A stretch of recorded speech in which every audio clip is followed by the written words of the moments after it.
Every young person deserves a safe online space to express themselves freely without the looming threat of exploitation or harm. Here with us are two teenage victims of AI-generated sexually exploitative images. Our bill finally is sending a very big message to big tech that they have to bring down these fake images within 48 hours. If not, big tech then will be just as guilty as the aggressor. Thank you to the First Lady and the House leadership for understanding how important this issue is. The Take It Down Act represents a powerful step toward justice, healing, and unity.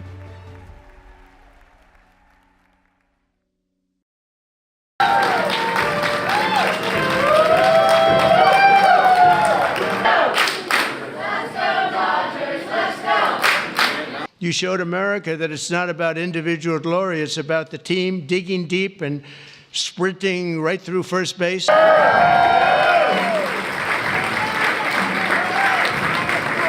think it's probably good. Yeah. Is that a One. Awesome. And for your family. This is so great. To have you, it's a great honor. You're amazing and a good person. Take a picture by the Declaration. Thank you. Thank you, sir. Thank you. It is undeniable that the next generation yearns to feel genuinely included. I believe we maintain a common thread woven together by three harmonious values: belonging, empathy, and collaboration. I had an honor of visiting this firsthand recently while participating in the Take It Down Act's roundtable with Congress and hearing your spouse's words. I saw the compassion in our leaders' hearts. The Take It Down Act has generated cross-party support to protect our children and grandchildren. Our community flourishes when we unite to uplift our children and equip them to turn dreams into reality.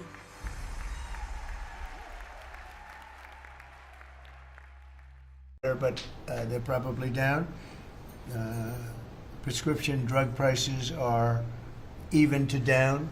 We're doing very well. It's been amazing. We had a big day yesterday. There'll always be transition difficulty, but we had in history, it was the biggest day in history, the markets. So we're very, very happy with the way the country's running. We're trying to get the world to treat us fairly. This is something that should have been done 25 years ago, and it wasn't. Should have been done 40 years ago, and it wasn't. But no president was willing to take it on, but you had to. It's not sustainable. It wasn't sustainable. And as you know, without a lot of money being added, which is a lot of money that we could add, the country is making approximately $2 billion a day. And when you think of it, we've never done that before, never come close to it. And the number is probably $3.5 billion a day. And that makes us a very strong country. But we have Scott here and Howard and some of the people that are working on deals. And the biggest problem they have is they don't have enough time in the day. Everybody wants to come and make a deal. And we're working with a lot of different countries. And it's all going to work out very well. I think it's going to work out really very well. But we're in good shape. There's no inflation. There's very little inflation. And I went 4 years without inflation, and I took in hundreds of billions of dollars from China and others, taxes in China. But we took in hundreds of billions of dollars a year from China, and we had no inflation, essentially. So we think we're in very good shape. We think we're doing very well. Again, there'll be a transition cost and transition problems, but in the end, it's going to be a beautiful thing. We're doing again what we should have done many years ago. We let it get out of control, and we allowed some countries to get very big and very rich at our expense, and can't let that happen. It's not a sustainable formula. So I wanted to just thank everybody at the table, and maybe I'll go around and ask some of you a little short couple of answers. Pete just got back from Panama, and he's been all over the place, and you want to give us a little report on that and whatever else you might have to say. Everyone at this table is doing an incredible job, by the way, I have to say. Incredible. And the relationships are, it's like they're friends. There's really, the relationships are very strong, really good, really strong. And these meetings are very good. And I think, you know, I don't believe there's any other president that allowed the press to come into a meeting such as this. These are very sacred meetings. These are very private meetings. But we have nothing to hide. And I think it's good. I think it's a good, we want to be, a word you like to use, Jeff, is transparent. So we want to be transparent, and we'll do that by starting with Pete. Go ahead, Pete. Yes, Mr. President, we just got back from Panama last night. We were at the Panama Canal with their Southcom commander ships, F-18s, troops, and signed a couple of historic deals. One which is with the Panama Canal Authority, a framework for U.S. vessels, first and free through the Panama Canal. Right. And then also a memorandum of understanding with their security minister for the presence of U.S. troops. Fort Sherman is an old U.S. base there, as well as a naval station and air station jointly with Panama to secure the Panama Canal from Chinese influence. That's something you said, we're taking back the canal. China's had too much influence. Obama and others let them creep in. We, along with Panama, are pushing them out, sir. And so we had a very successful trip there. President Molino sends his regards, very complimentary of the U.S. as he's a great ally, and I think they want the Communist Chinese out. And with our troops there partnering with their forces, we've got a chance to push them all the way out, sir. We've moved a lot of troops to Panama and filled up some areas that we used to have, and we didn't have any longer, but we have them now. And I think it's in very good control, right? Yes, sir. Okay. Thank you, Pete. Very good. Howard? So, so we've have so many countries to talk to.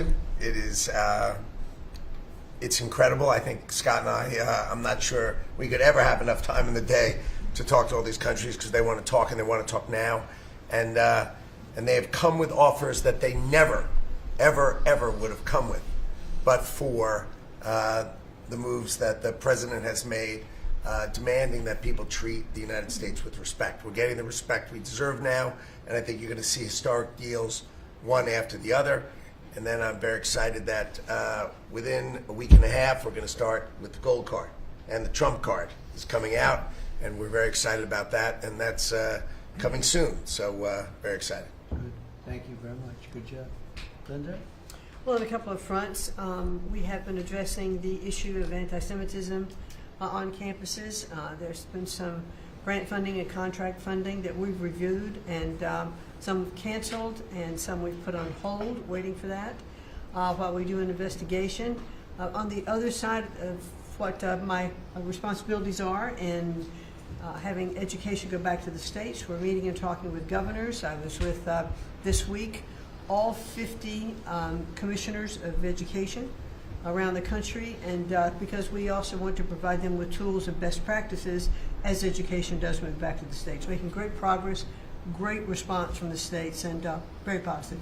And what about colleges? You're holding back $400 million from Columbia. From Columbia. $8 billion from Harvard. Can you imagine the money we pay Harvard?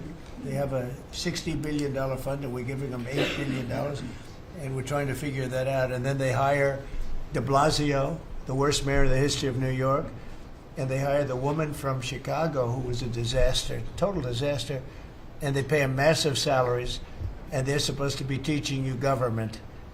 That's not Harvard. That's not Harvard the way it used to be. So do you have anything to say about that? The dollars you're holding back from quite a few universities that were not behaving. Yeah, and the other, there's some Princeton, Cornell, others that are coming in, and actually getting calls now from the presidents of the universities who really do want to come in and sit down and have discussions. And so we're investigating them, but in the meantime, we're holding back the grant and the fund money. Great job. Thank you. Very thankful for the House voting for the President's budget resolution along with the Senate bill. Made a ton of progress this week in working with members to ensure that a desire for flexibility in the Senate was not misconstrued as a desire not to slow and do spending reforms. And so we're very thankful for that. And now we can get after writing that bill, getting the President as big a package of his agenda to his desk. So very good week. Good. That's right. We just got the House vote, and now we're well on our way to getting, as we call it, the great big beautiful bill. It's a beauty. There's never been a bill like this one. We're trying to get it all into one beautiful bill. It's tax cuts, regulation cuts, and many other things. The border, a lot of money for the border. Well, you're doing a fantastic job. So, but we just got a report that we, as you know, you knew before us. Were you surprised we got the vote? Got the vote. And we're happy to get the vote. So I think we're going to be in very good shape. Okay, please. Mr. President, last year the Chinese received 1,700 orders for new ships. American shipyards received 5. Under your leadership, like so many other industries, we are going to revitalize and make shipbuilding and maritime great again with these blue-collar jobs. These are the cranes, the ports, opportunity zones, and drive that investment back in. And we have, under that executive order, and also one to streamline foreign military sales for people that want to buy our equipment, and of course acquisition reform, all just this week under your leadership, Mr. President. So we're going to be rebuilding our shipbuilding business. We may order, would have to go to Congress for this, but we may buy some ships from other countries that we're close to and that do great jobs with ships, but we're going to start the process of rebuilding. We don't really essentially build ships anymore, which is ridiculous. It's going to be a very big business for us in the not too distant future, but in the meantime, we have countries that do very well at building ships, and we'll be dealing with those countries, and we may be ordering top-of-the-line ships from those countries. And within a fairly short period of time, we'll be building our own ships. So we'll probably have to go to Congress for that, but we're not going to have a problem. Susie, thank you very much for the job you've done. Go ahead, please. I just want to make sure you know that this cabinet, I think, pretty uniquely collaborates and cooperates and works together to accomplish all that you've asked them to do, and I think they deserve a lot of credit for that. True. You're doing a great job. The chief of staff, doing a great job. Lee, go ahead. Mr. President, the Biden EPA was strangulating the economy. The Trump EPA understands it's not a binary choice. We can protect the environment and grow the economy. Working with Doge and Elon Musk, we've now canceled $22 billion worth of grants, and we have launched what is the largest deregulatory action in the history of the country, just in one agency. That's how much of a mess the Biden EPA left us. It is going to end up reducing the cost of living. It's going to create jobs. It's going to make it easier to purchase a car. It will be easier to heat your home. We're proud of this effort. The effort that we have is fulfilling the mandate that you earned from the American public. Clean air, land, and water for all Americans, unleashing energy dominance, permitting reform, advancing cooperative federalism, making America the AI capital of the world, and bringing back American auto jobs. When you called me that day asking for me to take this position, I was honored. And you were very specific and clear in what you wanted us to accomplish. We understand our mission, and at the Trump EPA, we're going to make it proud. Great job. You're doing a great job. And you have a lot of applications for approvals for power plants, which are going to really power the regular plants, and they're going to be right next to each other because we can't rely on our grid. It's old and it's tired, and it's very subject to being attacked, whether by rain or by bombs or by anything else. And we're letting people build their own power plants, and these are a lot of them being built with the AI and beyond the AI chips, and we're letting them build their own power, and never been done before, and we're going to get it done quickly and approved quickly as part of a plant. They'll have a sort of be their own power company. and it's very exciting. They couldn't believe it when I told them that. I said, we're going to get you the approvals very fast as part of your regular plant. You're going to build electric producing plants, and it's very exciting. And they're able to do it very quickly and very well, and you made it possible. Thank you. You have a lot of applications for some of the biggest plants that have ever been built in the world. These are serious plants, aren't they? Huh? Approved. Applications in. We are open for business. Working with Secretary Burgum, Secretary Wright, we are going to make you proud. Good.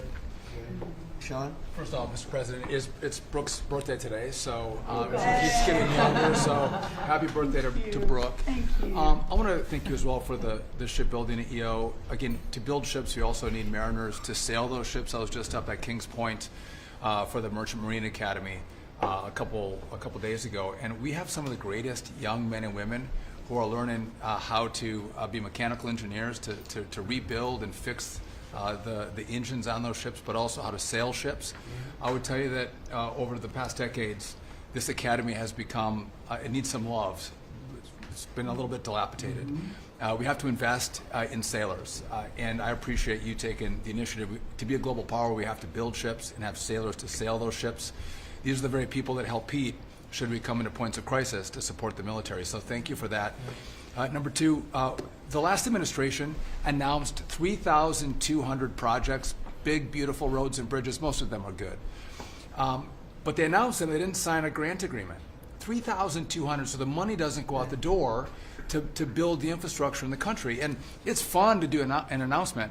It's actually the harder work to put together these grant agreements. So we're doing the work right now at DOT to get these grant agreements done and build the projects. Most of them are good. And they also put in all of this green and social justice requirements on roads and bridges. We're pulling all that out and putting the money toward the infrastructure, not the social movement from the last administration. Good steel, right, as opposed to green paper mache. Okay,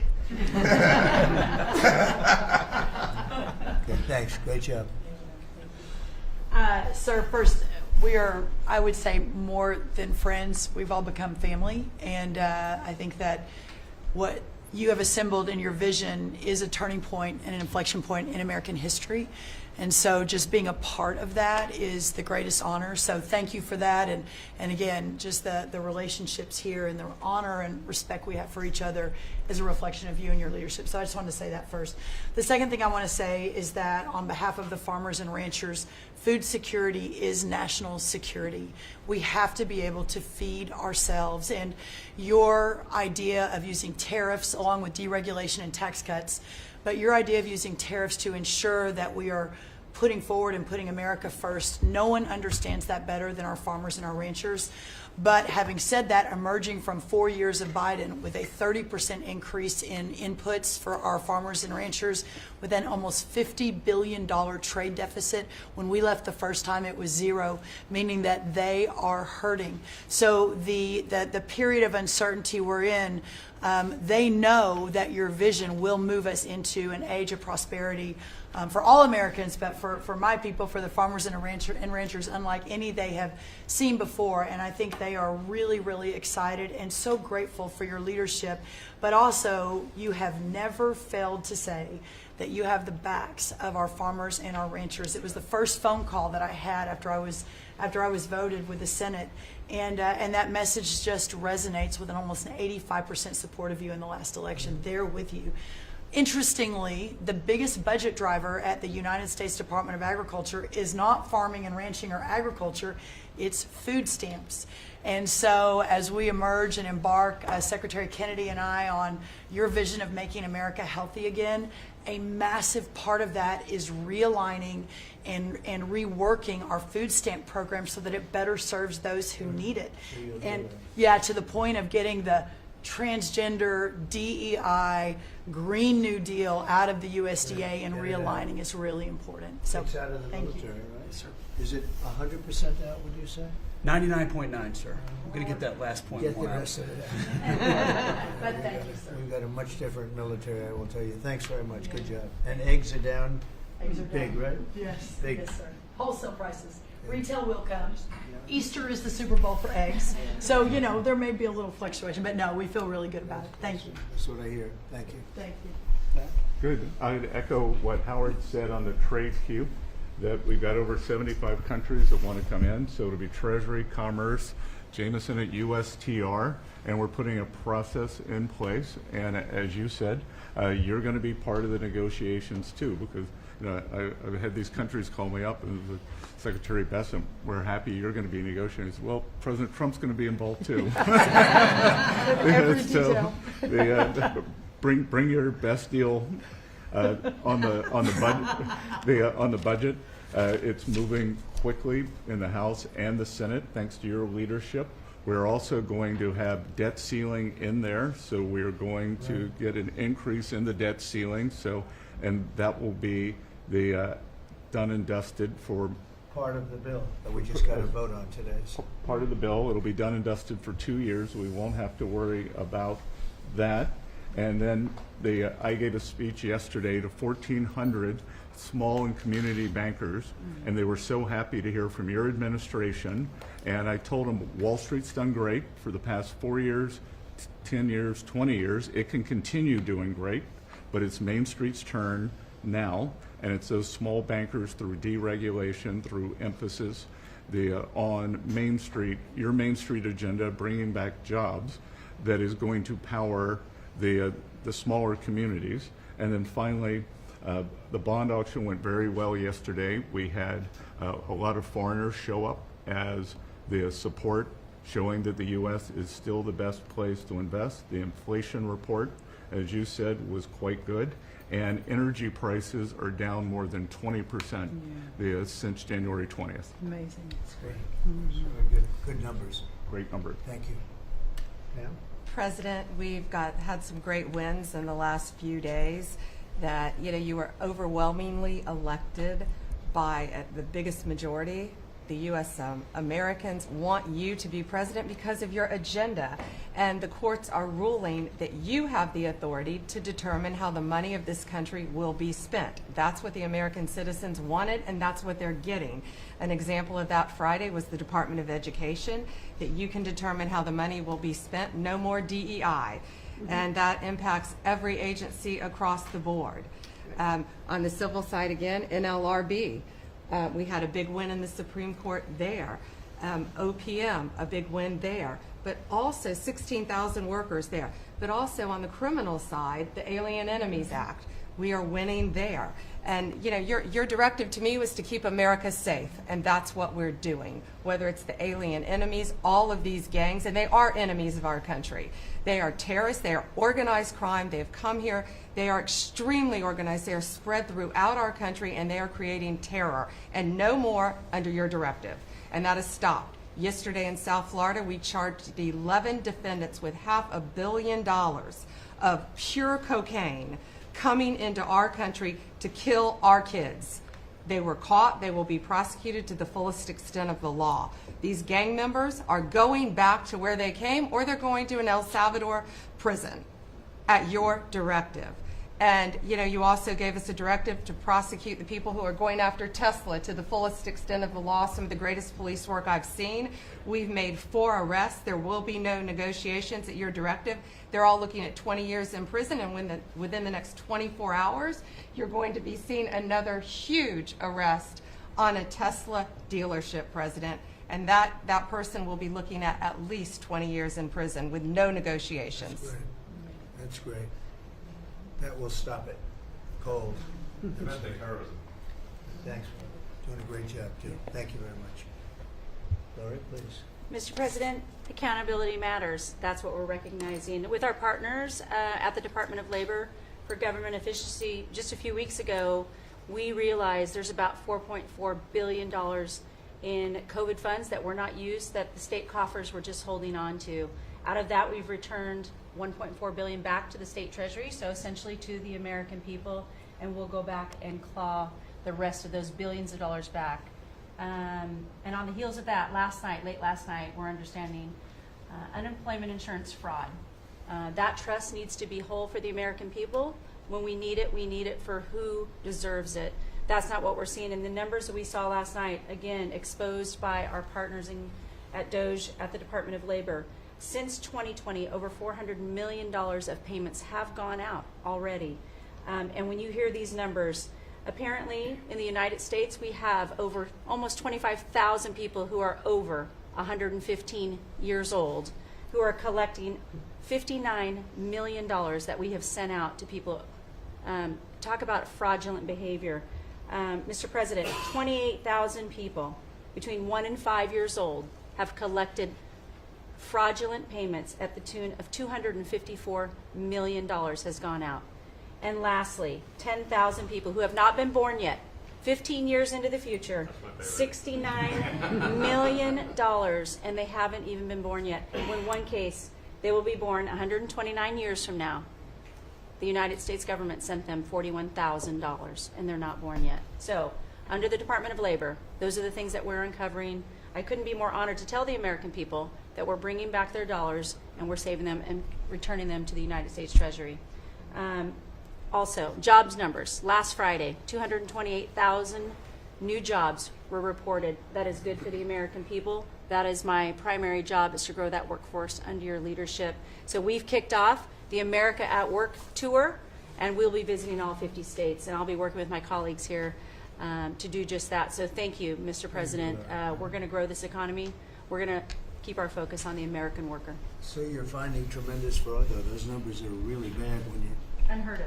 over 115 years old. And I think you had mentioned the oldest person in our country is 114 years old. Reported. That's pretty good. A woman living in Pennsylvania, but apparently there's 24,000 more of them that are 115 or older that we're seeing. I hope you hear that. So we have 24,000 older than the oldest person.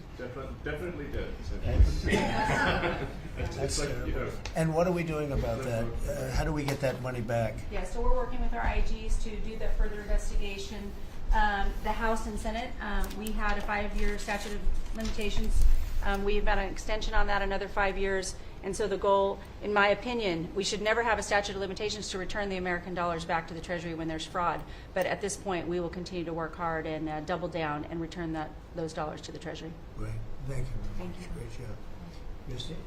Well, Mr. President, thank you for your leadership at the border. For the second month in a row, you have broken the record in the history of the nation for the lowest number of encounters at the border, which is absolutely remarkable. You have said that America's laws matter and that they'll be enforced, and we're hard at work now to get people to go back home that are here illegally. So the Alien Registration Act has been in place long enough now that those individuals that are here illegally, if they haven't registered, then they can be charged criminally, and they can face fines up to $1,000 a day and face deportation if they don't go home, and they'll never get the chance to come back to America. So we're encouraging people to use the CBP Home app to register, and we're working on the resources and funding to buy them a plane ticket to send them home.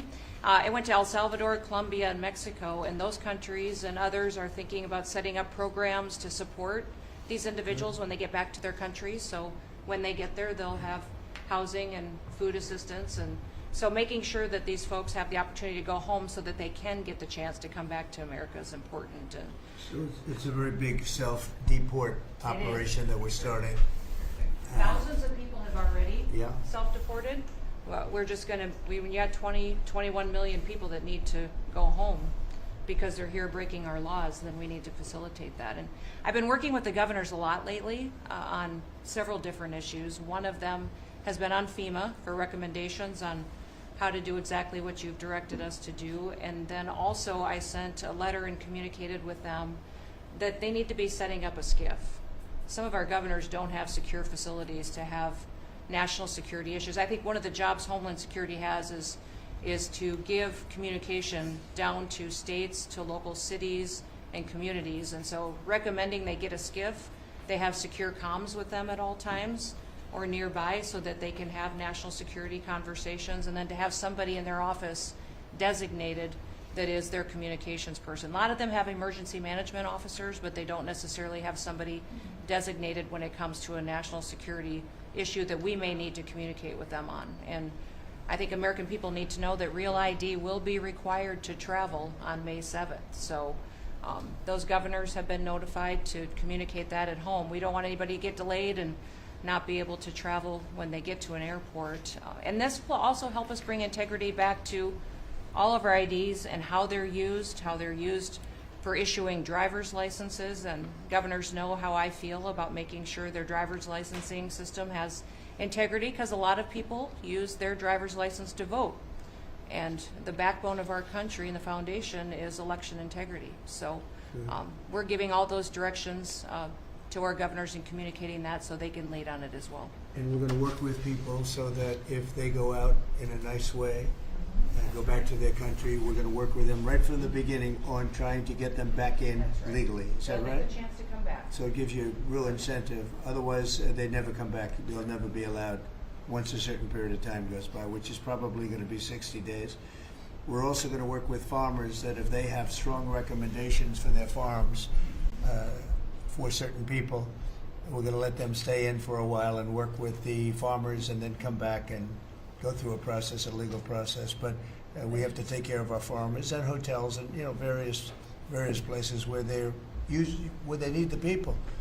And we're going to be working with you very carefully on that. So a farmer will come in with a letter concerning certain people saying they're great, they're working hard. We're going to slow it down a little bit for them. And then we're going to ultimately bring them back. They'll go out, they're going to come back as legal workers. Okay? Yes, sir. Thank you. Which I think will be I think it's very important to do. Okay, thank you very much. Great job. Jameson, I watched you testify for the last couple of days. You're on every night at 3 o'clock in the morning. And you did great. You were fantastic. Thank you very much. It's just what I like to do for fun, sir. You've been keeping us very busy. Last week, you started a reordering of international trade, something that hasn't happened for 80 years, something that should have happened decades ago. And you know that. You've known that for a long time. That's why you have us all working on this. You came into an emergency situation where President Biden left us with a $1.2 trillion trade deficit. It's the largest of any country in human history, the largest. So you declared an emergency, you took action. You would say the largest in history, right? In history. There's never been anything like what he left us. He left us a mess. His whole administration was a mess. So go ahead. So you declared an emergency, you imposed a trade action, so now you have a tariff on the world, it promotes U.S. manufacturing, it protects U.S. workers, and you've also given room for negotiation during this time so we can open export markets for our farmers and other producers and American workers. And this is why the unions vote for you, this is why the workers vote for you, this is why the families want you to be the president, because you're standing up for American workers and American communities. We've had countries come in over the past couple of weeks that represent more than half of global domestic GDP, more than half. That's who's coming in to talk to you and to your advisors about how to have reciprocal trade, how to have fair trade. Would have happened without you. Thank you very much. Great job. Lovely lot. Well, thanks to your fantastic leadership, this amazing cabinet, and the very talented DOGE team, I'm excited to announce that we anticipate savings in FY26 from reduction of waste and fraud by $150 billion. And I mean, and some of it is just absurd, like people getting unemployment insurance who haven't been born yet. I mean, I think anyone can appreciate whether, I mean, come on, that's just crazy. Some of these things, people ask me like, well, how are you going to find waste and fraud in the government? I'm like, well, actually just go in any direction. That's how you find it. It's very common. it's as the military would say, target-rich environment. So I think we're doing a lot of good and excellent collaboration with the cabinet to achieve these savings. And it will actually result in better services for the American people, and that we're going to be spending their tax dollars in a way that is sensible and fair and good. And your people are fantastic. In fact, hopefully they'll stay around for the long haul. We'd like to keep as many as we can. They're great, smart, sharp, right? Finding things that nobody would have thought of. Very computer savvy. Yes. We're working with hard to get the Trump Gold Card operational, hopefully in the next week or so. That'll be great. That'll be very exciting. Really excited. That's a pathway to citizenship Yeah. into the United States. It's a big deal. Yep, it's a big deal. Thank you very much. Great job you're doing. Thank you, sir. Thanks to your leadership and setting the mandate of transparency and accountability across the U.S. government, I'm bringing that transparency and accountability to the intelligence community. First and foremost, to make sure that you and your cabinet have that real-time, relevant, apolitical, objective intelligence to best inform whether it's negotiations for peace, negotiations around tariffs, the great work that you are leading around the cabinet today. Secondly, working with Department of Homeland Security and the FBI to increase our information sharing to achieve your goal of countering the narcotic trafficking and our ability to go after cartels now designated as foreign terrorists. I met with the National Sheriff's Association this week, being able to work to make sure that the information that they are getting on the ground, that local law enforcement is getting on the ground, is being fed back up through to our National Counterterrorism Center, and that we have all of the federal agencies, state and local law enforcement, all on the same page as we are working to make our country safe again. And lastly, sir, as you know, declassification and rooting out weaponization and politicization of the intelligence community is a huge priority. You know more than anyone else the very dangerous and negative consequences of that. I've got a long list of things that we're investigating. We have the best of the best going after this. Election integrity being one of them.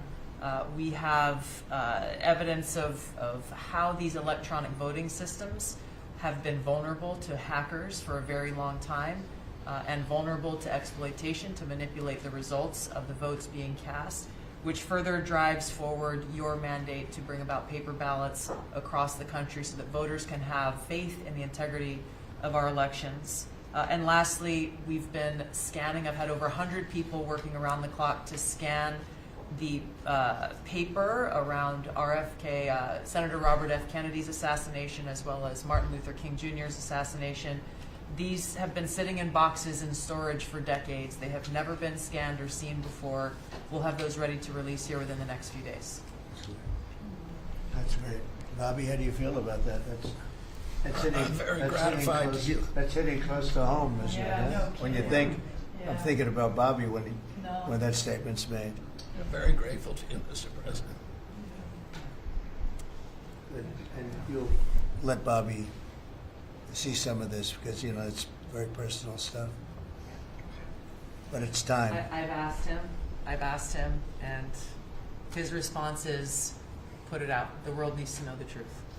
And his uncle that's been out, and anything that hasn't been out, they can go to your offices and see, right? Everything that we have within our possession, it's either online or it's physically at the National Archives and Records Agency. We also have hunters going out, Mr. President, and looking in the storage lockers at FBI and CIA and other agencies, specifically to find if there is anything else that has not been reported. We're actively going out and trying to search out the truth. Okay. Yeah, we want to get it all out. Yes. 100% good. Thank you very much. Good job, guys.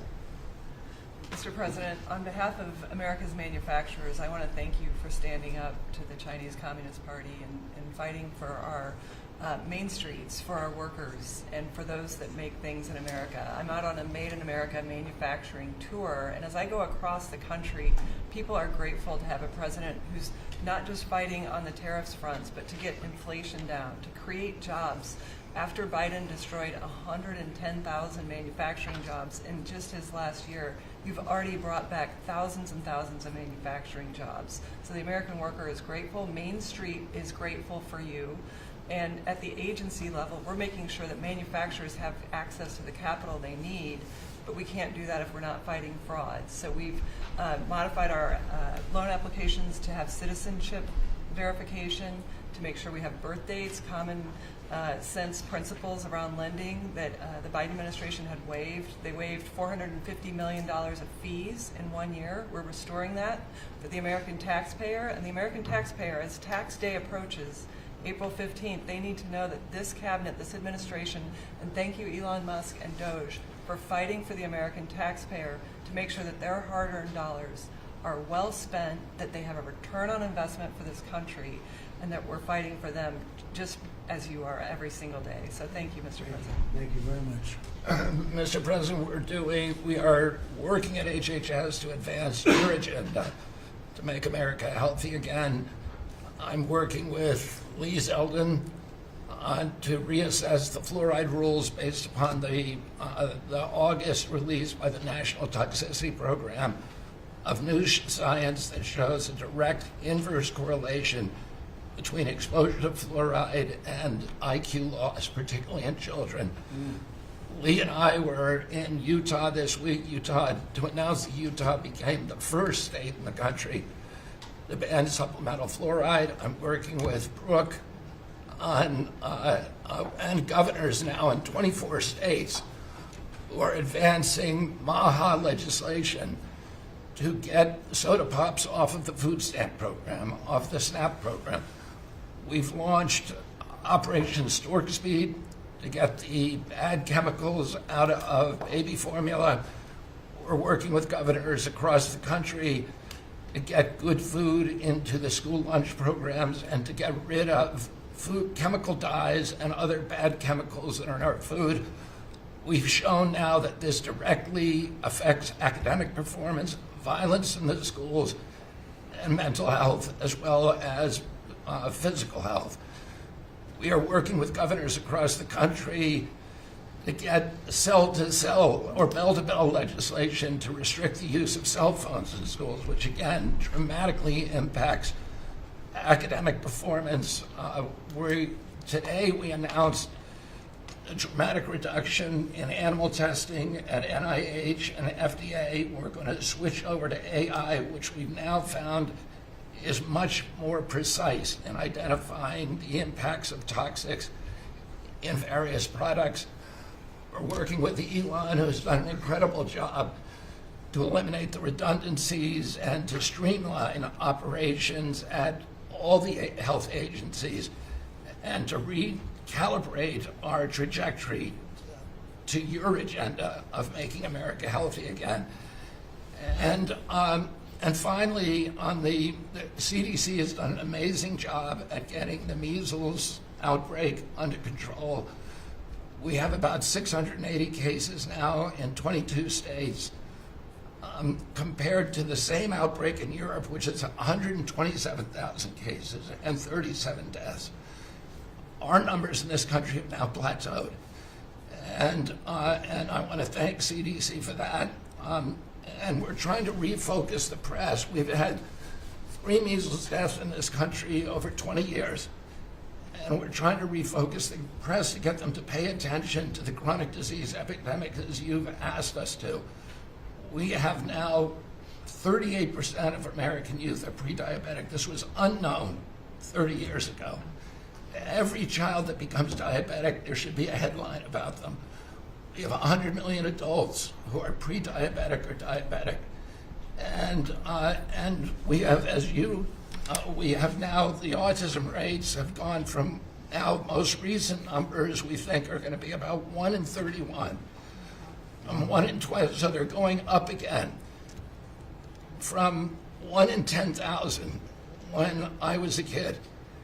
And we are going, at your direction, we are going to know by September. We've launched a massive testing and research effort that's going to involve hundreds of scientists from around the world. By September, we will know what has caused the autism epidemic, and we'll be able to eliminate those exposures. So big. Think of that. So it was 1 in 10,000 children had autism, and now it's 1 in 31. Not 31,000, 31. That's a horrible statistic, isn't it? And there's got to be something artificial out there that's doing this. So you think you're going to have a pretty good idea, huh? We will know by September.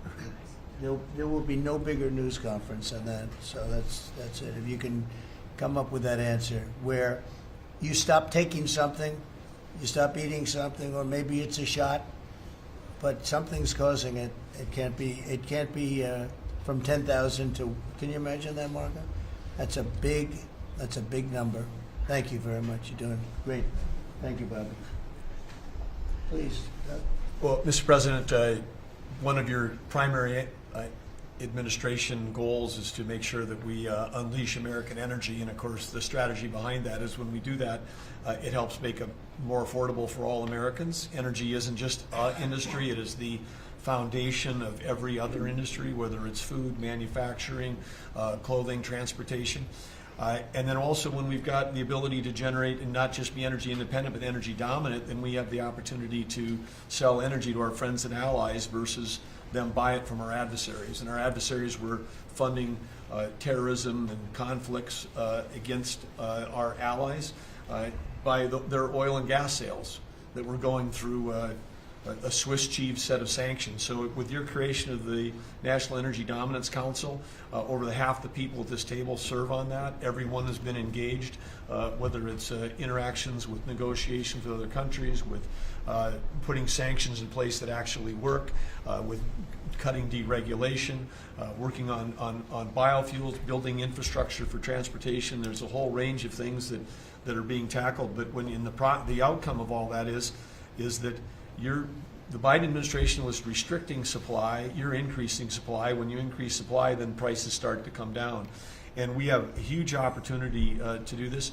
Just in Interior alone, there's 500 million acres of surface, 700 million acres of subsurface, and 2.5 billion acres of offshore.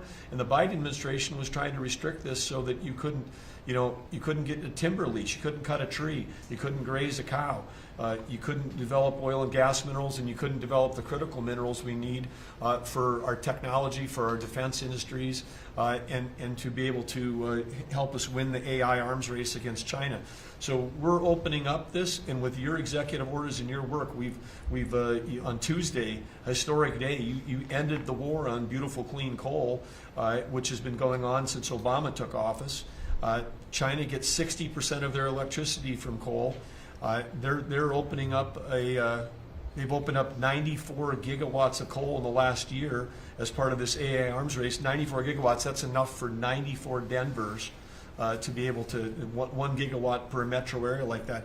It's unheard of. So we have an opportunity under your leadership to come back. The Gulf of America had its first offshore lease sale, which is scheduled for later this year, but that was, the industry loved that because we're now, the Gulf of America is now open for business again. And there's as much as 7 billion barrels of oil accessible now. They've increased the upside of what they think that is. On the coal front, the estimate is the financial value of the coal in America is $8 trillion. That was an asset on the balance sheet that we've now being put back on again. And of course in Alaska, with your separate executive orders to unleash Alaska energy between ANWR, the North Slope, the Strategic Petroleum Reserve Alaska, all of those, we've reversed Biden decision. Those are all open for business again. And all of this is leading to the investment coming to America. The smart money is coming to the U.S. That's why we've got trillions of dollars of investment that are showing up at the door, because they know if they're going to do manufacturing here, there's going to be energy to power their plants. And so again, thank you for your leadership and thank you for everything you're doing. Very good. Thank you. Marco. Well, Mr. President, one of the most important things I believe you'll achieve in your presidency is reordering the world in a proper way. For 31 years, more than 31 years now, multiple administrations have allowed the Chinese to deindustrialize this country, to take away jobs and factories and the pillars of our national strength. And what you're doing now, I think, is a great service to our country, but ultimately to the world. And I want to congratulate you and your team that's working on that, because it has extraordinary geopolitical implications, as you see, from all these other countries that are now coming here and wanting to join something that actually makes it's crazy to allow these. I mean, basically, we lived in a world where Chinese companies can do whatever they want in America, but our companies cannot do anything over there unless they allow it, and even then they steal our stuff and reverse engineer it. So just reordering all of that has dramatic implications on peace and security of the world. So we thank you. An important meeting, thanks to you, is going to happen on Saturday for the first time in a long time. There'll be direct talks between Ambassador Witkoff and a top-level leader in Iran. We hope that'll lead to peace. You've been very clear what Iran is never going to have is a nuclear weapon, and I think that's what led to this meeting, and we'll wait for him to come back from it, and we're hopeful about that. I would also say that we are receiving, and I think the Department of Homeland Security can confirm this, historic cooperation from countries all over the world. Number one, in taking back their citizens. Every country in the world has to take back people that are illegally in another country. And we have countries that refuse to do it or will kind of ignore our calls. All of them are doing it. The ones that are not are paying a price. And we've also found cooperation in other countries that are willing to take some of these people, some very dangerous criminals. I know the president of El Salvador will be here next week, has really been a good friend of the United States in that regard. These are some of the worst people you'll ever encounter. And Pam knows this, and Christy knows this from the work they're doing. You know, and one last point I want to make, Mr. President, again, it's under your leadership, it's actually under your executive order. If you come to this country as a student, we expect you to go to class and study and get a degree. If you come here to like vandalize a library, take over a campus, and do all kinds of crazy things, you know, we're going to get rid of these people, and we're going to continue to do it. So when we identify lunatics like these, we take away their student visa. No one's entitled to a student visa. The press covers student visas like there's some sort of birthright. No, a student visa is like me inviting you into my home. If you come into my home and put all kinds of crap on my couch, I'm going to kick you out of my house.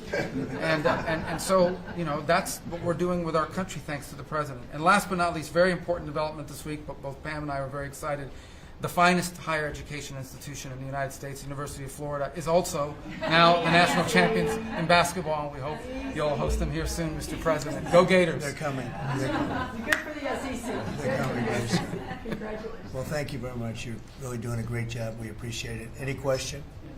Mr. President, can you give us a reaction to today's stock market drop, and also give us a sense of the next steps with China? Well, I haven't seen it because I've been here for 2.5 hours, so I'll be seeing it. I think Scott went out. Scott, you want to have a statement on that? Sure. Look, the up 2, down 1 is not a bad ratio, or up 10, down 5.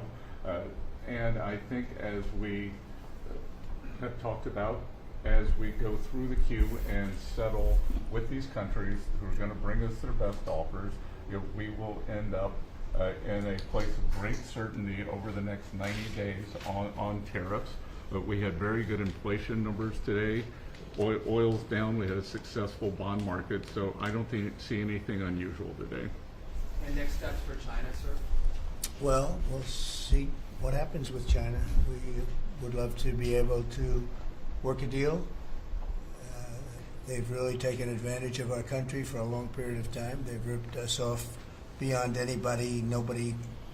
How people stood for it, sitting in my position, is not even believable. And we're talking about many presidents, not just a couple. But they did, and all we're doing is putting it back in shape. We're resetting the table. And I'm sure that we'll be able to get along very well. I have great respect for President Xi. He's been, in a true sense, he's been a friend of mine for a long period of time. And I think that we'll end up working out something that's very good for both countries. I look forward to it. Mr. President, China retaliated today by reducing the number of American films that can be shown there. What's your reaction to them now targeting cultural exports from the United States? I think I've heard of worse things.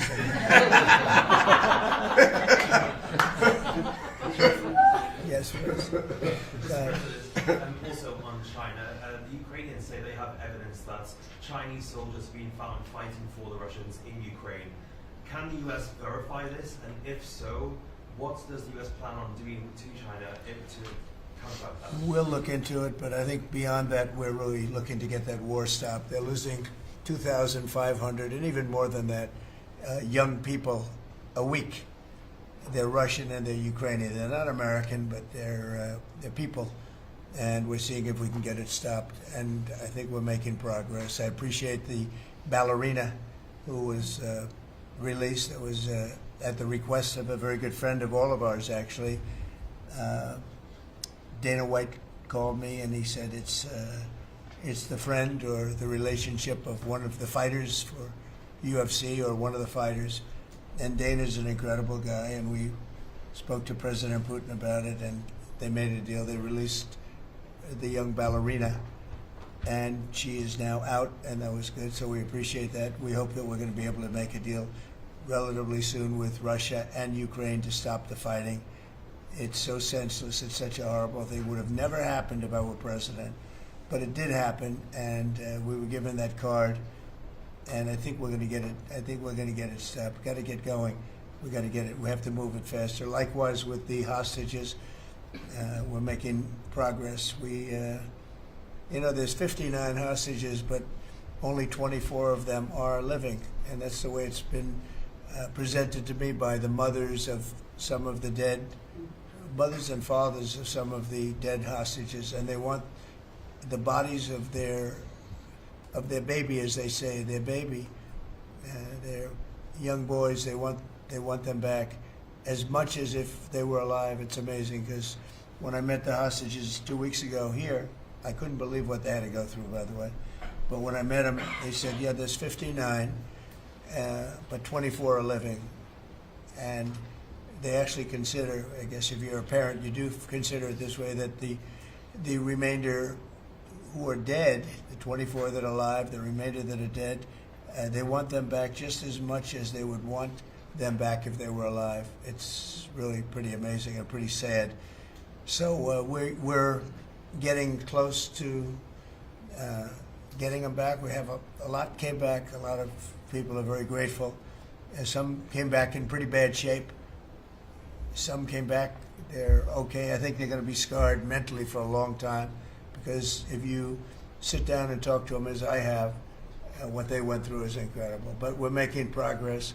We're dealing with Israel. We're dealing with Hamas, and it's a nasty grip. Mr. President, how close are you to the first country coming to actually make a deal with the United States over tariffs? Is it days, months? Well, I think it's very close, but we have to have a deal that we like. We don't want a deal that's going to be a bad deal, or I could make every deal in one day if I wanted to. I could do this in one day. I could just say, here's what we'll do. And I was saying to the people before, to Scott, mostly to Scott and Howard, and some of the other people that work with us on the negotiations. We have a lot of law firms that have paid me a lot of money in the form of legal fees. We're going to probably use those firms to, if we can, I think we can. I'll make a contribution to the country, but they're great firms. They're the best firms, the biggest, and really the most prestigious. And we may be using them to help you guys out, because you're going to need a lot of lawyers. And I'm not sure Pam's going to be happy if I say, can you send over about 200 lawyers that work on trade? She's working on criminal stuff, and I think that's going to be her focus more than anything else. So we'll find out if we can do that. But we have a lot of lawyers that you've been reading about, where they paid $100 million a firm on average. Now we have the final 4 or 5 are at $125 million. So I have a lot of legal fees I could give to you people, and we might as well use them. Hopefully I won't need that many legal fees or that much. I may. Who knows? After it ends, after we leave, maybe I'll need it. But if I do, it's not going to be very pleasant.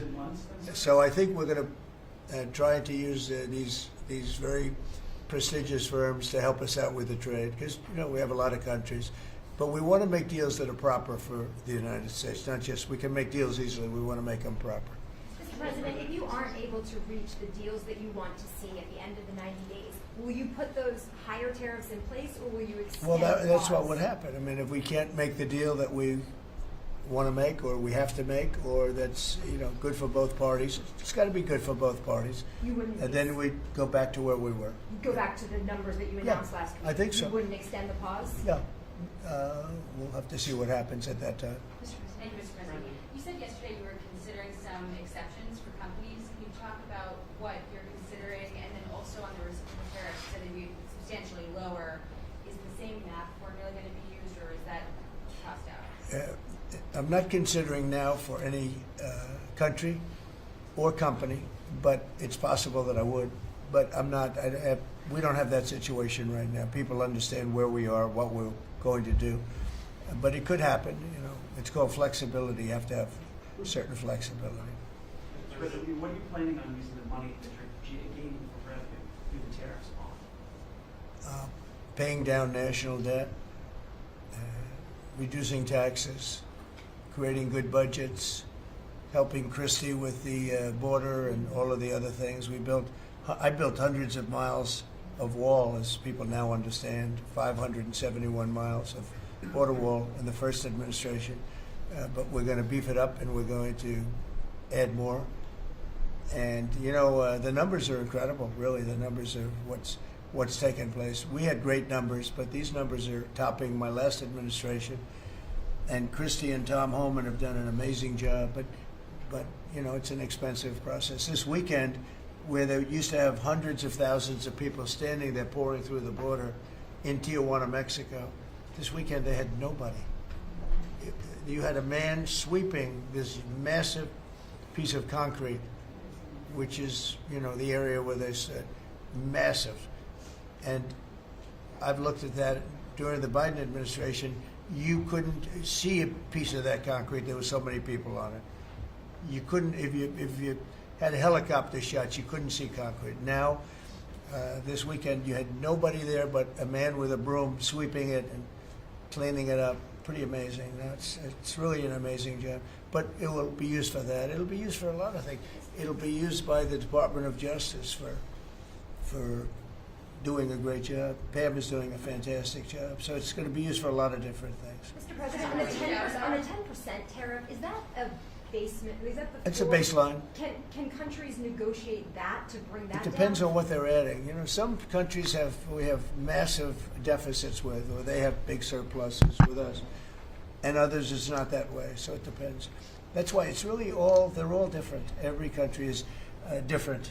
Some have certain advantages that others don't have, and certain things. We have some. China has a surplus of $1 trillion. I mean, the numbers are crazy, and others have basically no surpluses. You know, we have some that are pretty even, but they hurt us in other ways, and we just want to get that taken care of. So everyone is a little bit different. So are you negotiating with the EU as one bloc or individual nations for the tariffs? We're looking at it as one block. They've been very tough, but they were very smart. They were ready to announce retaliation, and then they heard about what we did with respect to China and others, but China, and they said, you know, we're going to hold back a little bit. They decided to hold back. I thought they were very smart. Look, the EU is very smart, but they really have taken advantage of the United States. They were formed for the purpose of taking advantage of the United States. And I don't blame them, and I don't blame China. I don't blame anybody. I blame the people that were sitting at that desk in that other beautiful Oval Office for allowing it to happen. Many presidents I blame. They should have never allowed it to happen. And I'm doing something that a lot of them wouldn't want to do. But I'm here, I do those things, and we're going to make this country great again. We were taken advantage of by almost everybody. I sat back in the last administration. I would actually read them. I don't have to read them now. I know them so well. I would read some of these documents that were signed, deals, and I said, who would do a deal like this? Who would do it? You've seen it, Elon. Yeah. I'd look at deals where it's so one-sided. Even we have a deal with Japan, and we get along great with Japan, and we had the Prime Minister here. He was fantastic. As you know, Abe was great. Shinzo was great. He was a good friend of mine, unfortunately no longer with us. But we defend them, but they don't have to defend us. I said, that doesn't sound too good. But we have a deal, a defense deal. We pay hundreds of billions of dollars to defend them. But if for any reason, in other words, we pay all the money. They don't pay anything. But if we're ever attacked, they don't have to do a thing to protect us. I said, oh, that sounds like a wonderful deal. So that's just one out of thousands. And I just wonder who did this. And it's people that either hate our country or didn't care, an expression that you use. I think it's really a lot of them didn't care. It's just hard to believe how bad they are. Now that's a little bit of a defensive deal, but I'm talking about trade deals, the same thing. They're so bad, you would say, how come? And even when I'd renegotiate, like I'd go to a country, they'd give me everything I asked for. I said, why didn't somebody ask for it like originally? They give me everything. I think when they were negotiating, they didn't care, or they didn't ask, or they were shy, or they were very stupid, or they hate our country. Yeah, go ahead, Jeff. You were speaking about Japan. Can you clarify what your vision is for U.S. Steel? You referenced it yesterday. but Yeah. There's some questions Yeah. about what you actually want to Sure. see happen Look, with that. U.S. Steel is going to do very well now because of tariffs, and I don't know why they even need a deal. But the only thing is, U.S. Steel, if you go back 80 or 90 years, that was a behemoth in this. That was our biggest, most. If we were around, we would have been very proud of it. Today we have different types of companies that are big. Google, it's not the same as U.S. Steel, and I love Google, and I got to like the people that run it. They're very capable people. They didn't like me so much in the first administration, but they like me a lot now. I don't know what happened, but I like them. But I think they would be the first to admit when I envisioned. You look at some of those steel factories from 90 years ago. It was a different kind of a country, but they were miles long. Today you see just empty hulks. Those hulks are going to be filled up very soon because of what I'm doing with tariffs. It was a different kind of a thing. But if I didn't do that in the first term, my first term, if I didn't put tariffs on, we would have, because China and others were dumping steel, billions of dollars of steel. Our steel companies were all closing. We wouldn't have one steel plant open, and now we have a steel industry that's doing very well, but soon it's going to be thriving, really thriving, and those factories are going to be filled up, but more importantly, they're going to build brand new ones. Nucor and so many other companies call me, Nucor being a big steel company. They're building massive new steel plants, and it's great. And likewise, car companies. We have many, many car companies. 3 of them, I'm not looking to hurt Mexico, and I like Mexico. And by the way, I think the new president is a terrific person, a fantastic woman. We've had many conversations. She's a very elegant, just a fantastic person. And she's been very nice, very, very nice. But I'm not looking to hurt them, but we have 3 car plants that were under construction in Mexico. They stopped constructing, and now they're going to build in the United States because of tariffs. See, we should have never let this happen, because whoever it was that was president at the time, we lost 90,000 plants and factories since NAFTA. 90,000. It's not believable. How about that, Laura? You're in that sort of world of factories We're going and to build back plants. manufacturing, construction jobs, bring those workers back home. That's right, we're going to bring them all back. But think of it, from that period of time, which isn't so long ago, we lost. I said the other day, if you had a map on a big wall like this, and if you had pins, 90,000, I don't know if you'd have enough. I don't think you'd have enough room on the map to put the pins. 90,000 factories that we've lost since NAFTA. And it's not even, and about 6 million jobs, really, I think probably a lot more than that, but they say 6 million jobs. We're going to bring many of that back. I think we're going to bring more than all of it back. We're going to be better and stronger than ever before. But if a president, when they were leaving, said, look, you can leave, but if you're going to build a factory someplace else, and you think you're going to come and sell your steel or your car or any product that you make, your pharmaceuticals, which we're going to do, we're going to get them all back. But if you think you're going to just, all they had to do is say this, and they wouldn't have left. I said it the other day. I said it with respect to, I made a speech a year ago, and I told them if I win, we're going to charge a big, big tariff at the border. And people were thinking about building in Mexico a car plant. And I said, we're going to have a big tariff. So if you want to build a car, you're going to have to pay 25% more than the cost of that car. You're going to have to pay 25% tariff at the border. They would have never left. They could have kept everybody. If a president said, if you leave this country, you leave Michigan, you leave Detroit, you leave anybody, any of our states, because to me they're all the same. I love them all. I love them all, and I probably won them all, but they say I won most of them, but I think I won them all, but that's okay. But all you had to say if you were the president is, if you leave and you think you're going to now fire all those workers, leave all that, everything behind, and you're going to build in another country and sell it any, and no, you're not going to. You're going to pay 50% or 100% tariff. They would have never left. And all you had to say, Marco, all you had to say very simply is, You don't have to write it down. All you have to do is say it verbally. If you leave, you're going to pay 100% tariff. Therefore, don't leave. They would have never left. But they left 90,000 plants. I mean, it's hard to believe that many. It's not, you can't envision it. So just getting back to your, because I'm the great weaver of all time. To weave, you have to be a genius. To go on tangents, anybody can do that. But we'll get back to your original U.S. Steel. U.S. Steel is a big name in this country. It's Babe Ruth is a big name.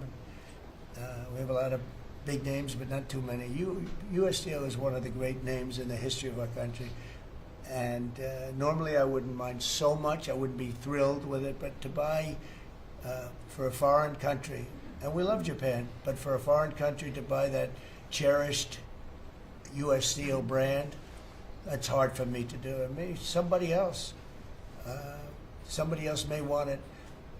The company Nippon that's involved with it is a big, powerful company who do a good job.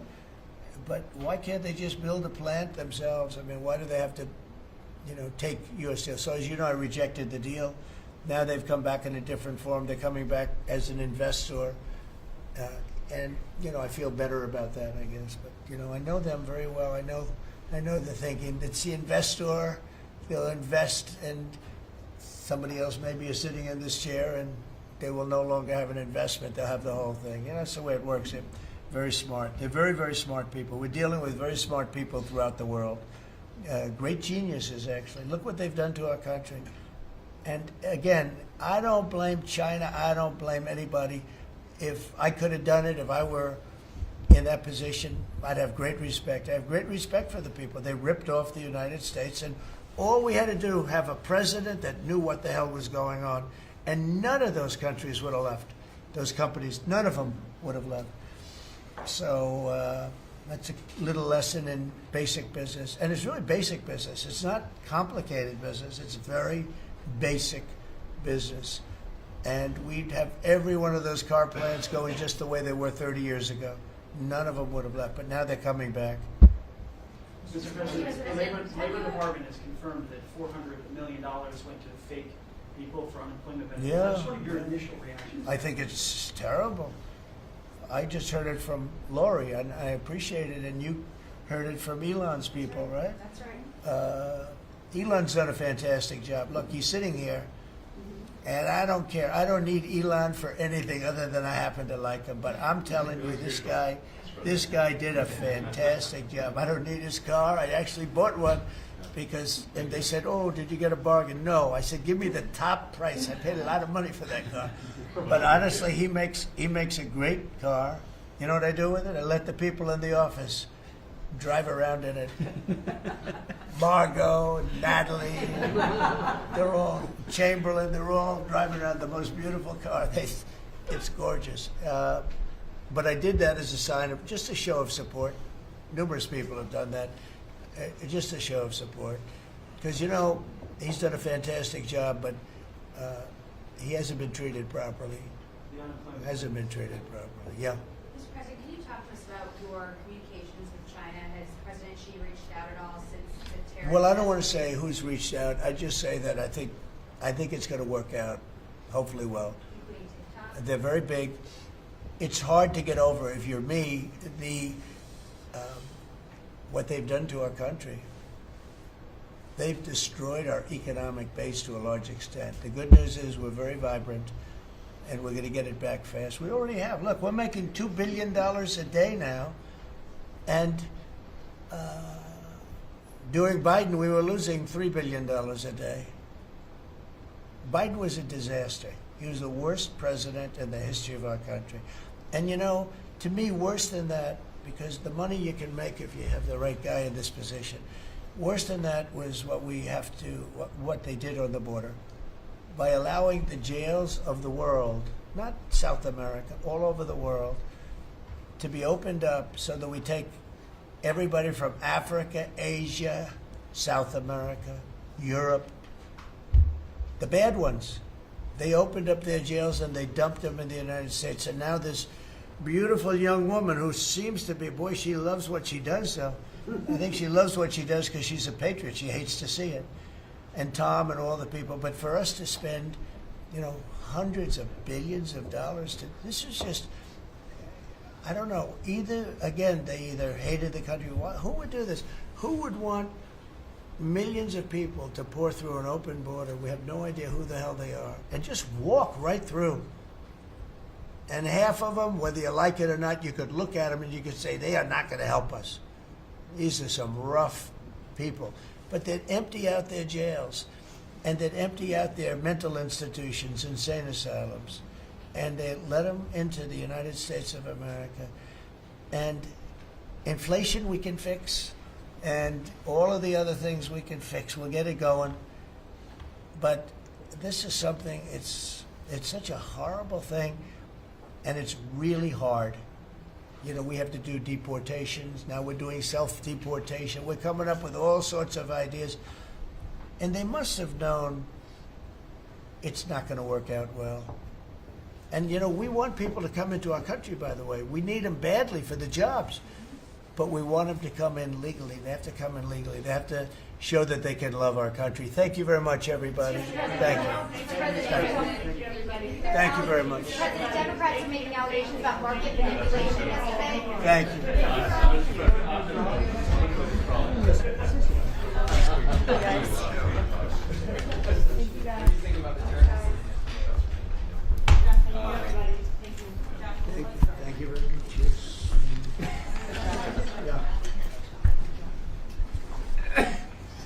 Nobody's ever done this with a press.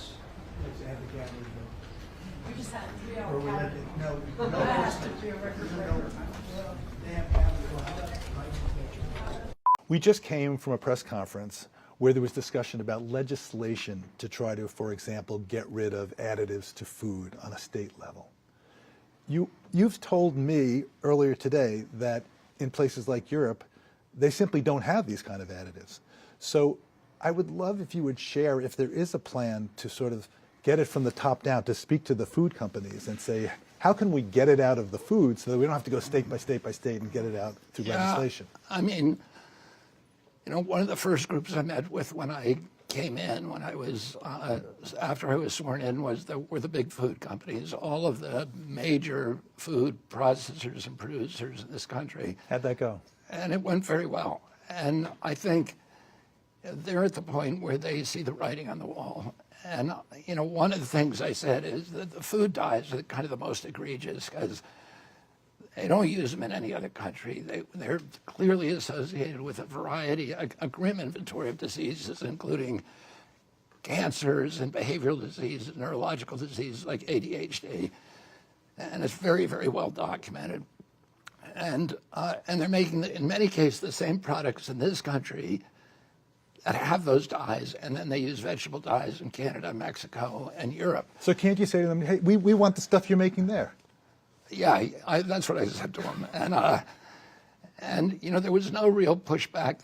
It was just about timing. They said, it's going to take us a while. For example, the CEO of Pepsi, which owns Doritos, said that in Doritos, people, the consumers like them to be very red, and we have not yet found a vegetable dye that we can match, but we're going to do it. And I said they all have to be out within 2 years. Within 2 years. You said it's going to take a while. What's a while? Well, I think we can go much faster than that. Mm-hmm. And I met with Tyson's Foods 2 weeks ago. And they only use one dye. They're down to one dye, which is a caramel that is used in some of the meat products. And they said, we're already working on a way to get it out very quickly. So are there other things you can let us in on that haven't been publicly announced yet that's happening in the background? Well, we're getting rid of the GRAS standard, which is kind of the biggest villain. Which stands for Generally recognized as safe. And it was in the 1940s and 50s. FDA adopted this standard and started testing chemicals in food. Initially, FDA was a response to adulterated foods, so it was testing for bacteria in foods. Then it began regulating chemical content of food and chemical additives. And it didn't want to, it wanted to draw a line where it didn't have to test everything, so that traditional ingredients like yeast and wheat and eggs, etc. They said for those kind of foods, we're going to adopt a standard called generally recognized as safe. We don't have to test them. We're not going to make the companies test them. But the FDA became captured by the food industry, and they enlarged the GRAS standard to apply to everything. And that's why we have 10,000 ingredients in our food, and the Europeans only have 400 in theirs, because in Europe, before you add something, a chemical to a food, you got to prove that it's safe. In our country, it is rubber stamped. Everything is assumed to be fit. So it's the precautionary principle. It's the precautionary principle, which is, you keep it out until you prove it's safe. I have to turn to the news of the day, since we have you here. A second child in Texas has died from measles. Why are Americans dying from measles in 2025? Well, there's only 3 deaths from measles in 20 years. And they're all people with extreme complications. And That's how you die from measles, because of the complications of it. Yeah, it's people who are already sick. And but there was no evidence for example, these the two children that they were sick before, and they got sick from the measles, right? Well, no. Daisy Hildebrand, whose funeral I attended this week, was hospitalized 3 times from other illnesses. She had extreme tonsillectomy. She had mononucleosis that she could not kick. And then she got measles. She got over the measles, according to her parents. And according to the medical reports, I saw a report on it today, that the thing that killed her was not the measles, but it was a bacteriological infection. Of her lungs? She was graft positive for strep bacteria in her bloodstream. Right. But what kills you with measles, of course, is you have the measles virus. You have measles and you get pulmonary illness. Yeah, you get pneumonia, and because the measles damages the lungs, and then the bacteria get in, and that's the secondary infection. But it's the measles. But you came out. So you know what? We do a pretty good job. We do a very good job at controlling the measles in this country, and although the numbers of measles cases are now around 640. Those numbers will continue to grow because you're adding old cases to new cases. And there's a long incubation period of 10 to 14 days, so you don't know who's out there spreading. Well, no, but you're counting all the old cases where people have already got. But there are also people infected today who are traveling, and you don't know who they're infecting, right? But the point I'm making is that the rate of increase has substantially decreased. So we are successfully controlling it.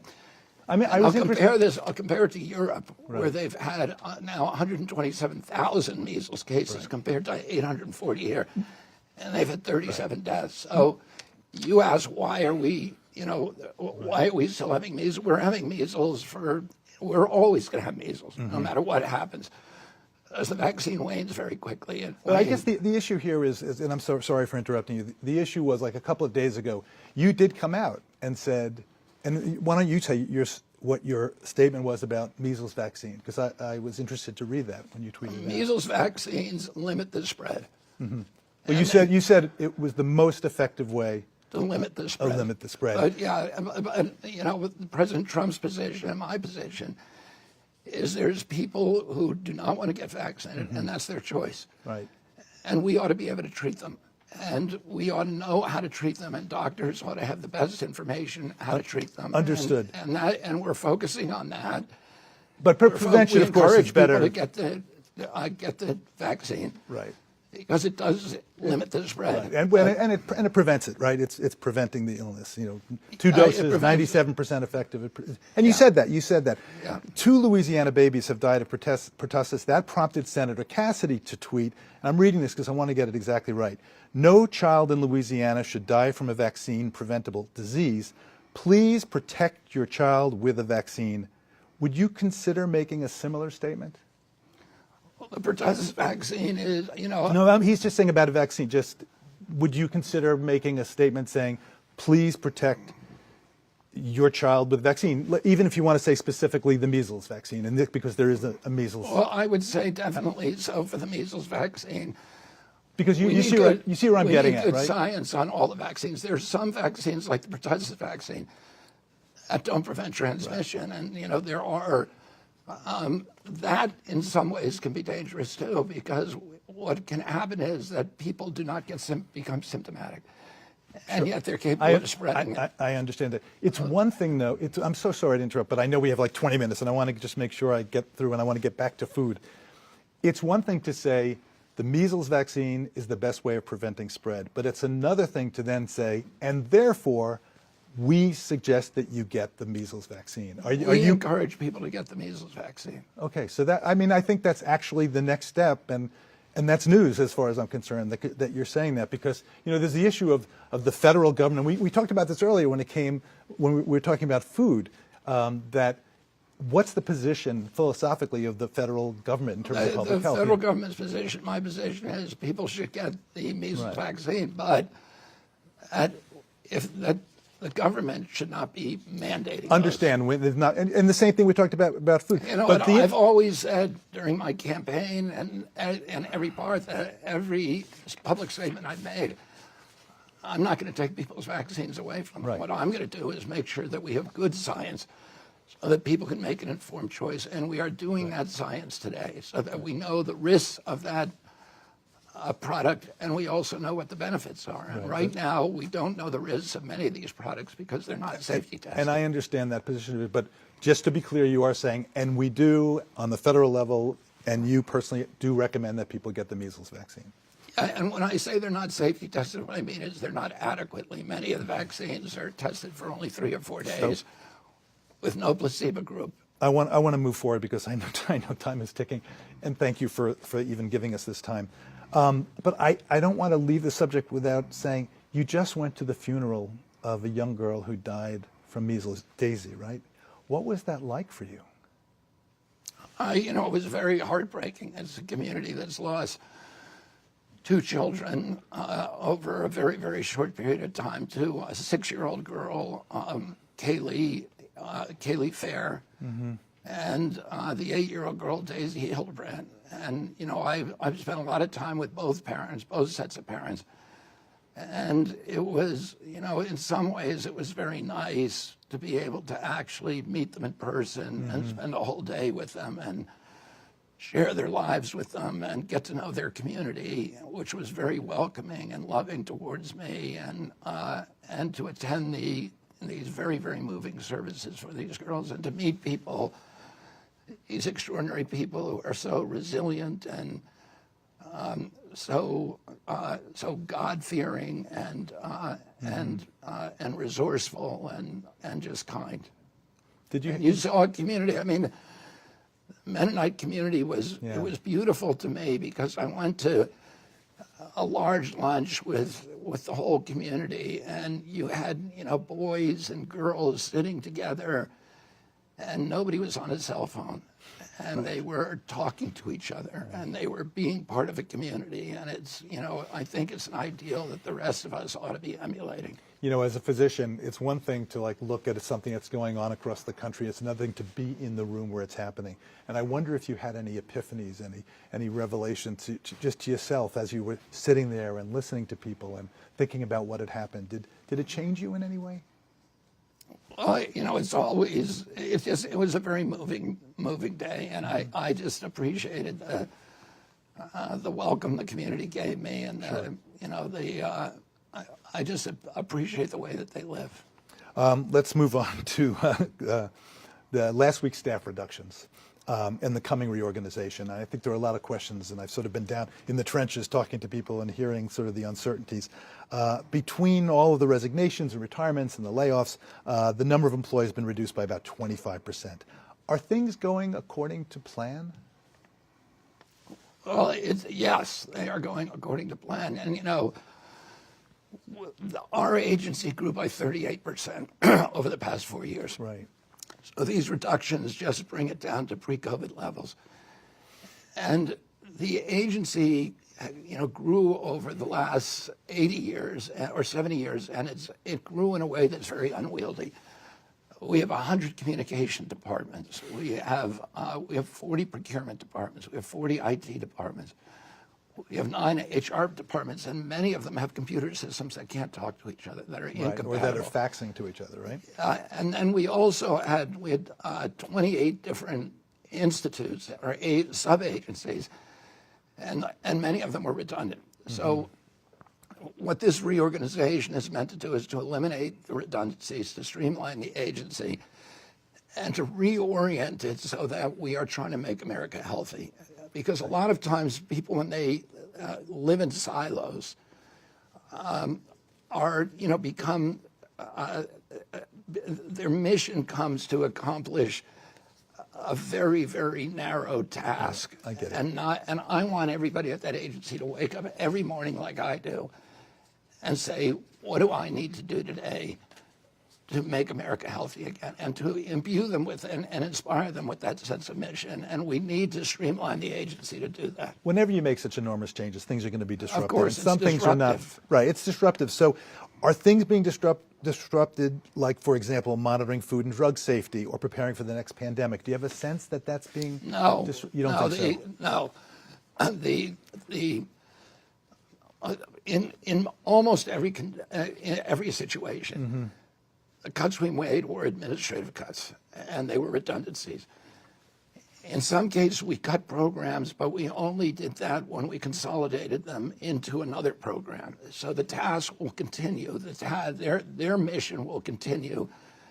The people are still there for the most part. Although I guess things get lost in the sauce, but I was looking for examples. The Novavax COVID vaccine, and that's not an mRNA vaccine, was expected to be approved by the FDA, but there's a delay. Why is there a delay? Is it just personnel being shuffled No, around? Why is that? We're looking at that vaccine, and it is a single antigen vaccine. And for respiratory illnesses, the single antigen vaccines have never worked. So it's not because of lack of personnel or lack of people? I mean, okay. we are actually shifting our priorities to multiple antigen vaccines, and NIH is already working on a number of those.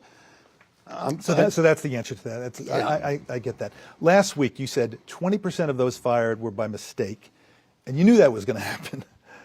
Do I have that right? I didn't say that. Okay, so tell me what you said or meant to say. Yeah, that was a statement that that Elon made at the beginning. There was like an 80% and 20%. What do you mean to say so, for the record?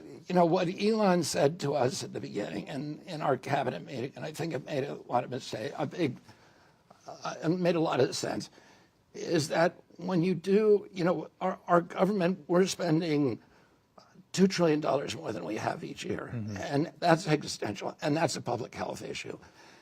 And we need to cut the size of the government and make it more efficient and make it do services more efficiently. HHS's job is to make America healthy, and we're spending $1.9 trillion a year, and people are not getting healthy. People are getting sicker and sicker. So along those lines... So what Elon said is that when you do a disruption of this, a lot of times, 80% of the people that get cut, and, my heart goes out to anybody who loses their job. It's heartbreaking for all of us. But it's something that has to be done if we're going to save our country and restore it. And he said that any time you do a disruption like this, 80% of the people need to go. You may make mistakes as much as 20, and then you go back and remedy that and mitigate it. So that brings up a question. What specific metrics is DOGE using to decide if a program is waste, fraud, or abuse? Well, they have a very, very sophisticated group of people, and they have a very sophisticated systems for detecting fraud, waste, and abuse. And yet 20% of the people who were cut, it turns out it was a mistake.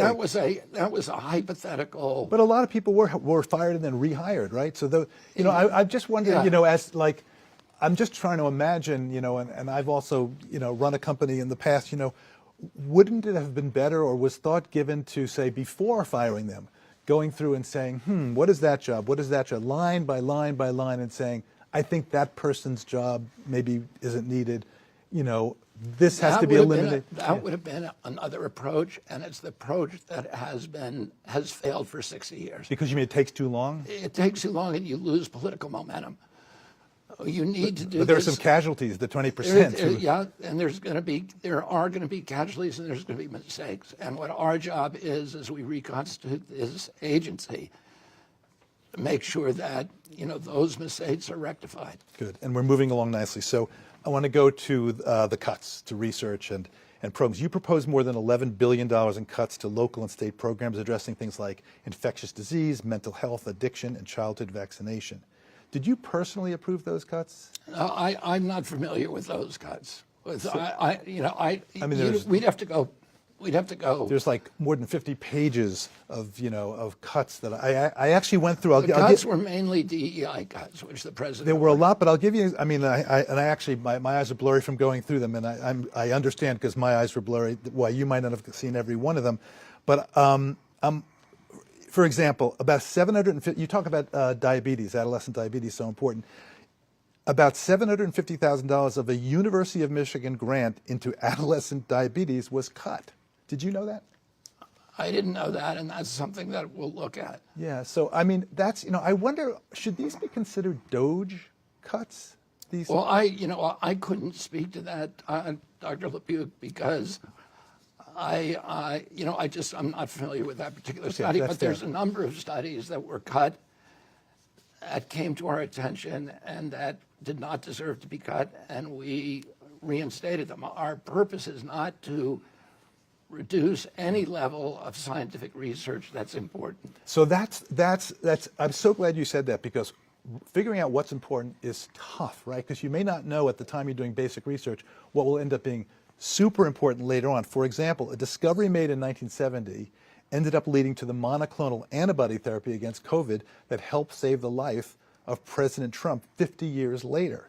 So, if at the time he rolled into the emergency room, somebody said, oh, I have an idea, let's have an antibody sop up the virus, it's way too late. You need decades of research. So how do you plan to ensure today's cuts won't mean decades in the future somebody will end up not getting the kind of care they could have had if the research was done? By that virtue, you should just fund everything and hope for the best that 50 years from now that the discovery. Well, no, but at least you go line item by line item and say, oh, diabetes research. We're trying to target problems that we have in our society today that are very obvious, which is chronic disease, and we're trying to in infectious disease, and we're trying to target our cuts or are targeting our funding or to actually solving that problem. And we're reorienting, recalibrating our course.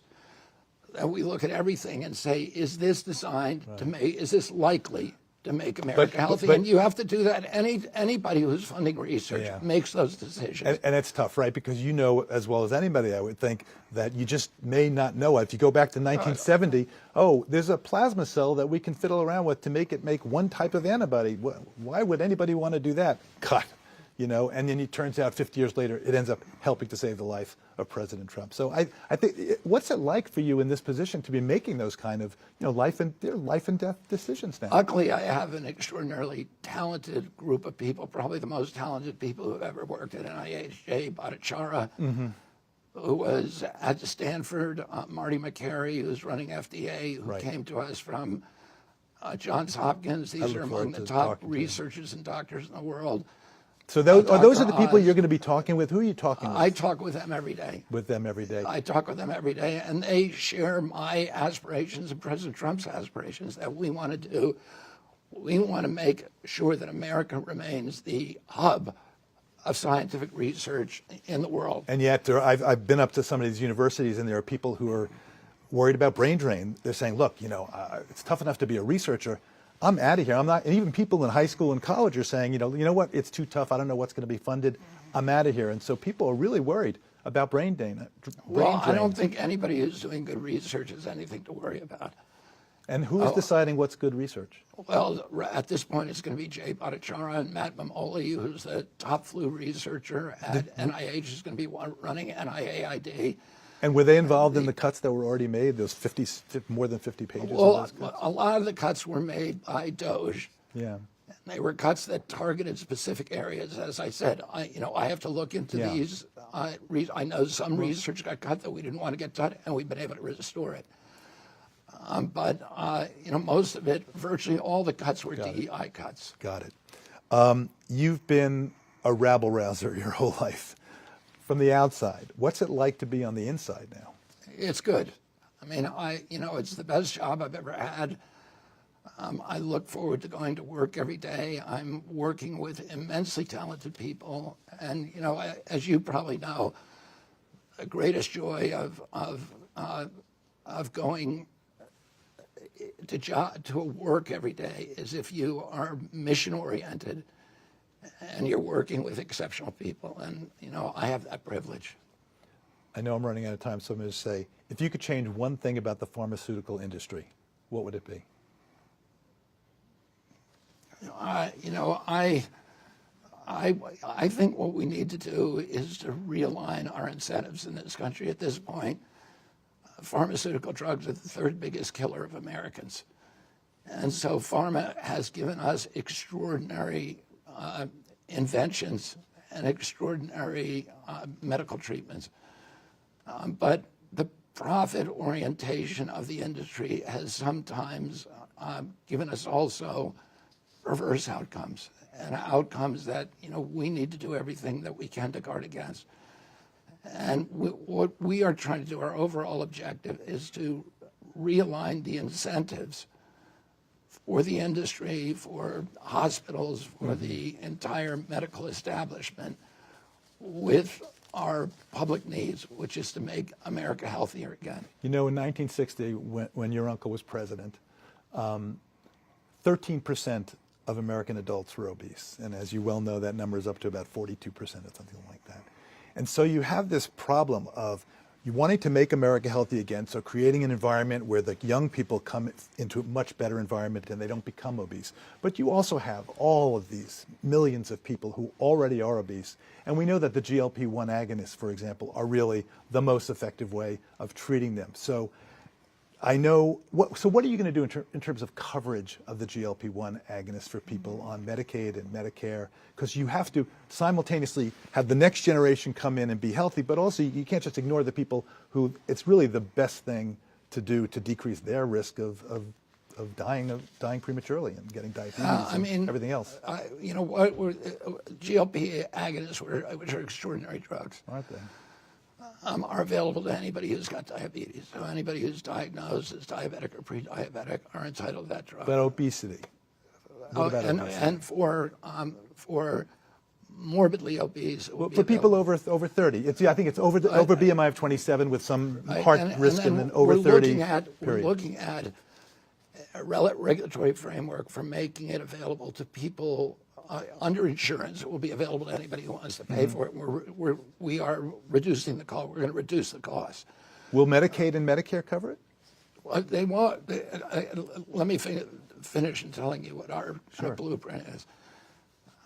Ideally, over the long term, we'd like to see that those drugs available for people after they try other interventions. Okay. So glucose monitors, for example, which are very, very effective and only cost $80 a month. And they've been shown to be extraordinarily effective in helping people lose weight and avoid diabetes. Health regimens, including particularly change in diet, but also exercise. Which, of course, have been tried for half a century. Well, yeah, but now we have ways of monitoring it so that people can monitor themselves and they can show that they've done these interventions. And if they don't work, then you would be entitled to the drug. So if they don't work, the framework that that's news also to me. So if that doesn't work and a caregiver, a health care provider says, you know what, give it a good try, Medicare and Medicaid will cover the GLP-1. That is the framework that we're now debating. You know, I read last night. And as you know, I mean, if you just made it, I mean, you know, I think everybody would like to make those drugs available to everybody under Medicaid and Medicare, but the impact on our medical costs would increase dramatically. And, you know, one of the estimates I saw is that the average employer in this country would end up paying double what they're paying now for healthcare costs for their workers, and that if we made the GLPs just generally although in Europe they're 1/3 the cost of the United States, right? They're less than that. You know, it's $1,300 here at the list price. Yeah. And in London it's $88 for the same drug. So, and President Trump has ordered us to to bring it down to you know, something around European pricing. I'm getting this, meaning wrap up. I'm going to give you one last question, which is, basic question. What's the basic level of care every American should receive, and who should pay for it? Well, that's when it comes to health care, that's a difficult question because people have a choice about how sick they're going to be, many people. If you don't have any choice, then, then we should give you all the resources that you want. But I mean, it's a moral question too, and it's a philosophical question. If you're smoking 3 packs of cigarettes a day, should you expect society to pay when you get sick? Maybe pay for you to help stop smoking. Or should we encourage people? Should we incentivize people to take care of themselves? And then when they get sick, make sure they're taken care of. Shouldn't we build in some incentives for people to actually self-care so that they save, so they benefit society? It's the patriotic thing to do. It's a sensible thing to do, and it will help everybody. And really, and that's all about realigning our incentive system so people have an incentive to keep themselves healthy, and so that the industry has an incentive to actually look at outcomes rather than amplifying the number of tests that they do. And So if somebody's trying as hard as they can, they're just doing everything, but they still are not sort of getting there, is there a certain... Society should take care of them in that case. And of course, the questions be, well, who decides that they've tried everything they can, and who would that be, the person who decides? Well, I mean, there's a million ways to make that decision, and the way insurance industry used to do it is they'd say, are you a smoker? And if you were a smoker, the price of your insurance would go up. Yeah. Oh, there were built-in incentives, and if you have private industry that is looking at actuarial charts and is has an incentive to look at our behavior and to encourage us to take better care of ourselves, that's one way to do it. And what we're trying to figure out is how do you do it under the current system where there is no penalty for bad behavior, for destructive behavior. And if you want to eat donuts all day or, and drink sodas, that's your choice. We live in America, and God bless you, you can make that choice, and I would never take that away from somebody.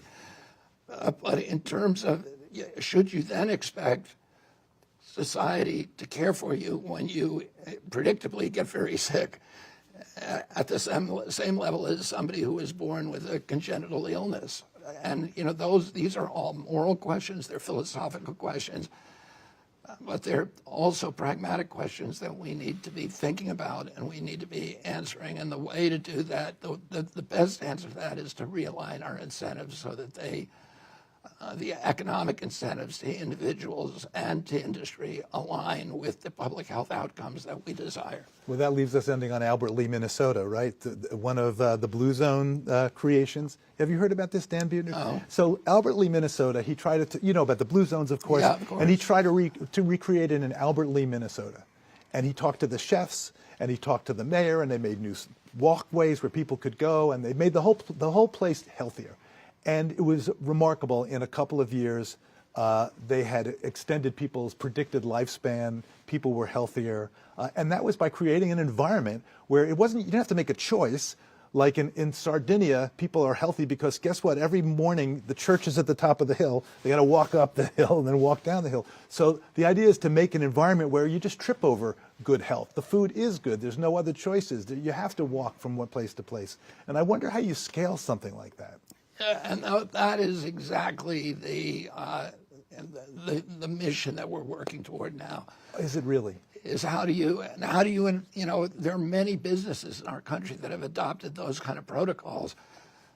The Cleveland Clinic has done an extraordinary job at that in the study of its own workers. But there are many other industries that have said, if you work here and you do certain things to take care of your health, there'll be advantages for you in this job, and their healthcare costs have declined dramatically, and their lost work days have declined dramatically, and they have a happier workforce. So, I think what we're trying to do is to create incentives for a win-win situation where where people who are needy are taken care of, and where everybody is encouraged to take care of themselves and keep themselves healthy. And not just incentives, but build an environment where they just trip over good health. Of course.